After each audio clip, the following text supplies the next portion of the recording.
우리는 보통 맛있는 것을 먹을 때 이렇게 표현하죠. 미쳤다.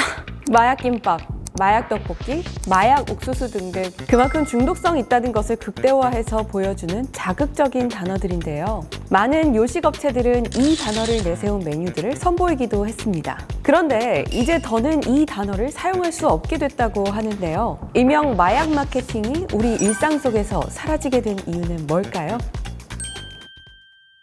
식약처에서는 7월부터 마약김밥과 같은 마약 관련 용어를 사용할 수 없다고 밝혔습니다. 이를 사용할 경우 영업 정지 등의 처분을 받을 수 있다고 하는데요. 지난달 식약처는 영업자 등이 마약 관련 용어를 식품 등의 표시 광고에 사용하지 않도록 권고하는 내용의 식품 등의 표시 광고에 관한 법률을 개정했습니다.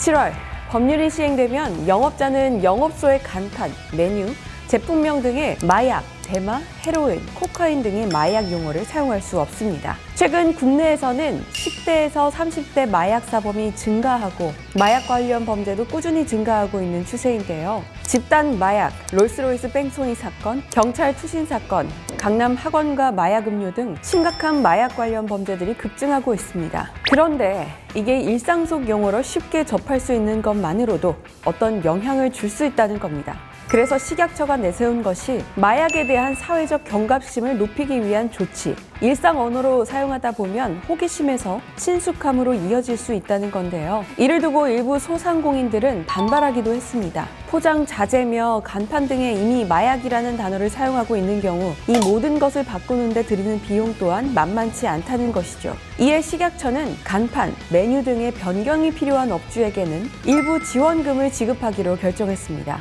마약 중독은 경제와도 떼놓을 수 없는 문제인데요. 미국의 경우 그 문제는 걷잡을 수 없이 심각한 상황이죠.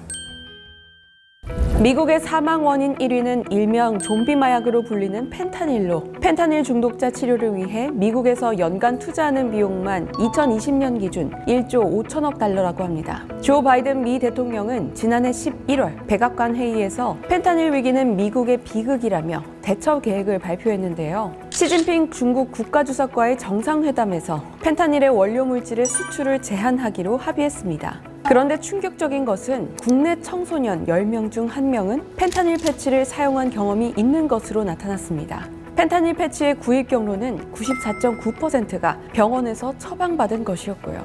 이미 우리나라 청소년들이 마약에 노출되었다는 것은 심각한 사회 문제로 번질 수 있는 일촉즉발의 상황인데요. 미국 청소년 마약 예방단체 포야드의 인풀 총재는 한국의 마약 상황은 한국인의 인식보다 훨씬 심각하다고 밝혔습니다. 또한 청소년 마약 예방을 교육 현장에서 지속적으로 실시해야 함을 미국은 이제야 깨닫고 실천하기 시작했다며 마약 사범에 대한 처벌 강화가 답이 아니었다고 경고했습니다. 유명 연예인들의 마약 스캔들을 포함해서 6개월간 미성년자 600명 검거에 이르기까지 빠르게 확산하고 있는 대한민국의 마약 범죄. 마약 예방 교육은 물론 일상 속에서 경각심을 키우는 일 또한 우리 모두의 몫 아닐까요? 지금까지 어쩌다 경제 전아림이었습니다.